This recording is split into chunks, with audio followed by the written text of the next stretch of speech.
Welcome back to Everyday Race. Today I've decided to make this video to answer the most common question, which is, how do I get more power? Specifically out of my 2.3 liter Ford Ranger. Specifically, very underpowered single overhead cam 2.3. Now, step one, what I usually do is I usually go on Google.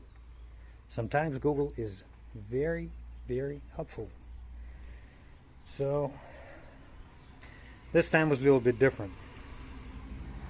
So let's put in the Google and see what the answer is.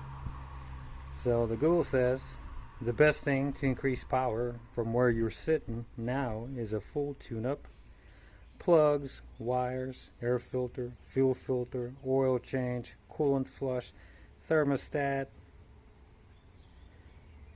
After that, a high flow cat and a proper exhaust will make a more responsive. Now, what Google just described was nothing more than proper maintenance. So if you really don't know how to change oil or how to maintain your engine, how to flush the coolant and change your flat tire and things of that nature, then modifying the engine to get more power isn't really for you, because as you modify the engine, its maintenance becomes a lot more critical than a stock engine.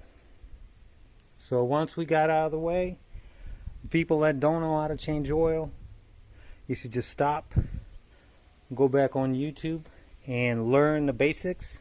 Once you learn all the basics, come back and you can proceed with the rest of the video. Now, to get more power out of the engine, there are multiple ways. So for you to be able to figure out which way is the best one for you, you have to know three major things. You need to know your goal, you need to know your budget, and you need to know your skill level. Goal, for example, do you want a lot of power and you don't care about the miles per gallon, the fuel efficiency of the truck? Do you need it to be emission safe? For example, in this county, anything and everything that's 96 and up requires emissions. So if you put a bigger engine, it might not pass emissions, and that will make this truck kind of useless. You won't be able to register it. You can't get plates. That means you can't drive it. That means you can't really sell it for a lot of money, because people don't want to buy a truck that that makes 150 horsepower and is not street legal. So maybe you want just a little bit more power and you're willing to lose a little bit of miles per gallon. Or option number 3, you want about the same power, but you want to get a lot better fuel consumption. All those options are on the table. So budget, well, it's kind of pretty important. And skill level. Now, if you don't have a lot of skills, it's okay, as long as you have a pretty big budget, because you can always pay somebody, if you know what you want, they will do it for you. So like I said, but if your budget's not there and your skill level is not there, you're not gonna have a good time. So let's get to the modifications that you can do, or the ones that I'm going to do, but you can do those too. So anyways, so option number 1 is to get a little bit more power but get better fuel consumption. That option exists, and that option would be to install 2.3 dual overhead cam 16 valve engine. It makes a little bit more power, I think 143 horsepower, and it gets better gas mileage. Surprisingly, more power, better gas mileage, thanks to that aluminum 16 valve cylinder head and a better designed engine. Now, let me show you one. I saw one at the junkyard. They're actually pretty affordable, but they will need a transmission.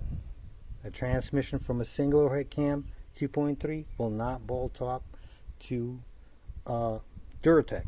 So you will need a transmission, and you will need a B engine. Also, you'll need the wire harness. It's going to require some work. Engine mounts. I think the exhaust will bolt right in. So check it out. Duratec in it. It's rated at 143 horsepower, so it's quite a bit more, but it wouldn't require a little bit more work than just dropping it in. It's got different engine mounts, but it's doable. You can find them. They're all over the junkyard. Now let's move to the next option. Alright, so let's look at another option where you could get a little better gas mileage and a little bit more power, is rebuilding your original high mileage engine. For example, this thing has over 300,000 miles. It's got a little bit of blow by, and I think it's down 20-30 horsepower from what it was when it was new. So this one of the options. You can pull the engine out, you can rebuild it, you can do a valve job. It is not very expensive, and if your budget allows and your skill is not there, you can actually pay the machine shop to assemble your engine afterwards. It requires nothing else, no modifications to the computer, wiring, transmission, none of that. So this is a very good option. Fortunately, that option is not for me. So let's move to my option. Installing a bigger engine. It gets more power but a little bit less miles per gallon, and that would be a 2.5 liter. It came out of a 98 Ranger.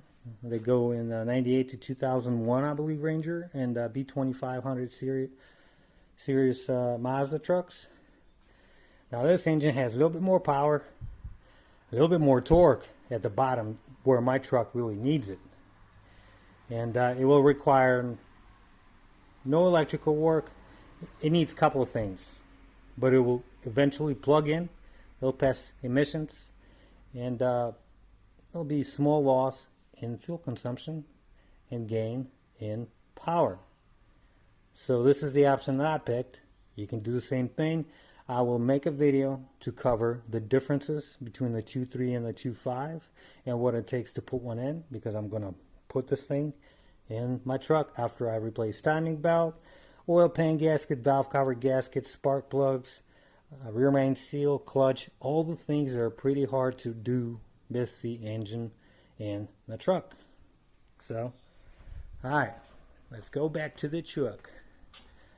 Alright, so the next option is you want more power. More power, you don't care about emissions, you don't care about miles per gallon, and that would be to install a V8. For example, 302 or 5.0 liter out of a Ford Explorer. Now that engine is rated at 215 horsepower, 215, 220, something like that, and that engine has a lot of aftermarket support. Now the good thing is that you can get a manual. If you want to keep a manual transmission, you can get one out of a 4.2 liter V6 F-150, and it will bolt to a 302. You can also use a transmission that comes with the 302 in the Explorers. Since the Explorer and a Ranger are so similar, the swap is not going to be very difficult. I mean, obviously you're going to need a different exhaust, probably a different drive shaft, and some wiring, you know, things of that nature, but your gauge cluster will work, and it's really not that bad. And if you wanted more than 215 horsepower, there's like 20 different cylinder head options, camshafts, everything, turbo kits, superchargers, just bolted in. Requires a very low amount of skill, but it requires higher budget. I think it's one of the best options for somebody that wants a lot of power. So let's look at another option. Another option is to force more air. Pack double or triple the amount of oxygen in the engine. That will give you more power, if you put more fuel in it, obviously. So, and that option would be forced induction. And if you like to go to junkyards like me, you can outsource a lot of cheap superchargers. Now let's look at this one. This one came out of a 2001 Mercedes 2.3 liter. It was rated at 189 horsepower. And this is an M45 supercharger. Now this thing will require some work installing it on the engine. I think it would work beautifully on a 2.3 liter. It would obviously require some computer work, bigger fuel injectors to supply more fuel to the engine, but this is one of the options, and it's very affordable. I think you can get these probably less than $200-300 all day long. Now there's another option. This one's actually pretty cool. It has a clutch, so you can have a switch. Boost, no boost. It looks just like air compressor. Right here. It's controlled by one wire. You send power to it. It locks in, and you're getting boost. Now this one, let me show you what this one came out of. Alright, so here we go. We got a 99 SLK 230. And this one's got a supercharger. This is either a 1.8 or 2.3 liter. Let me see if we can find out.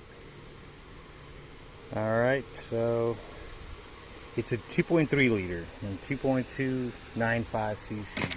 And this supercharger actually has, as you can see, a clutch on it, which is kind of cool in my opinion. You can turn it on and turn it off whenever you want to. So I'm going to pull it off and see what it looks like. Alright, so as you can see, the supercharger is mounted to the engine, and then the belt that I cut off, that's how it gets driven. This is the outlet. This is the inlet. Inlet goes to the mass airflow sensor, which is already discarded because it's kind of bizarre. And then the outlet is right here. It goes down into an intercooler, which is right here.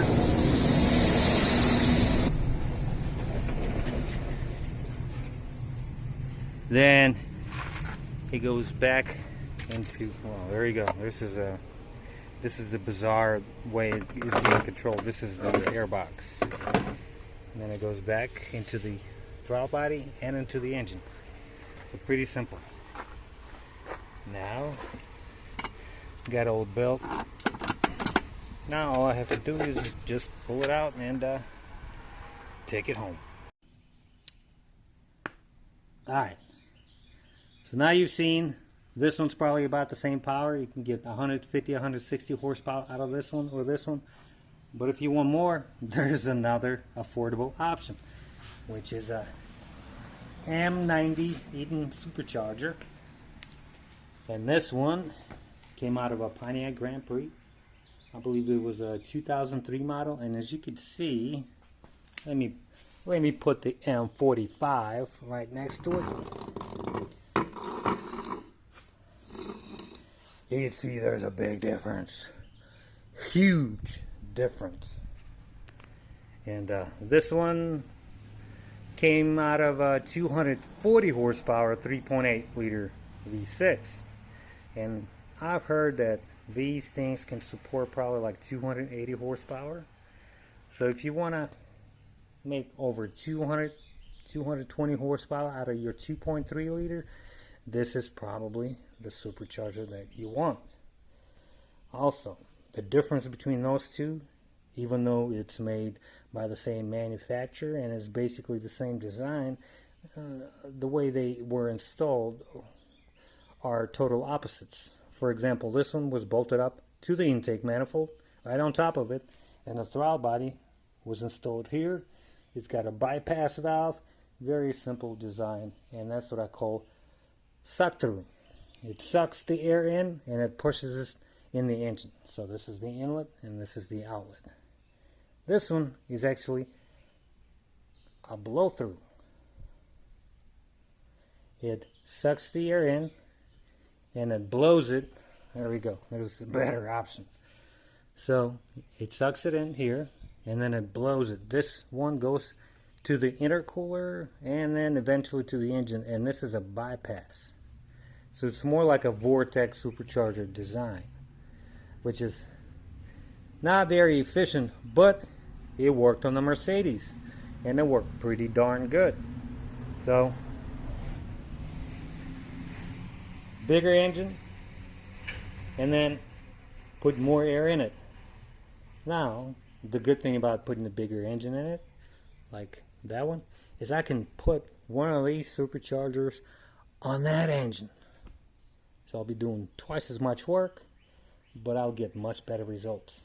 So I could have a lot more power and just a little bit more fuel consumption. So this might be the option. I'm still thinking about it. I'm definitely putting the engine in the truck, but the forced induction is kind of do I want to do it? Do I want to build a standalone ECU? Do I want to put bigger injectors, yada yada? Do I really want to mess with it? I'm thinking about it. Also, another option is a turbocharging, and that actually option that can actually bolt up to your engine, because Ford's 2.3 liter single overhead cam engines came turbocharged from the factory in the late 70s. They've been getting turbocharged for over 40 years. So you can use the parts that were in those engines because they're very, very similar. For example, pistons, cylinder heads, you know, things of that nature. And you can achieve the same results. So I had one a long time ago. It was a 88 turbo coupe. It got 26 miles to the gallon, and with just 3 modifications to the engine, it was running fast. Well, not fast. Back in the day, it ran a 14.2 seconds and a quarter at 96 miles an hour with nothing more than a muffler and a boost controller and a K&N filter. Nothing else. So that was cool. Alright, so that's pretty much it. And if I missed something, let me know. And if you like this video, like always, make a comment and have a good day.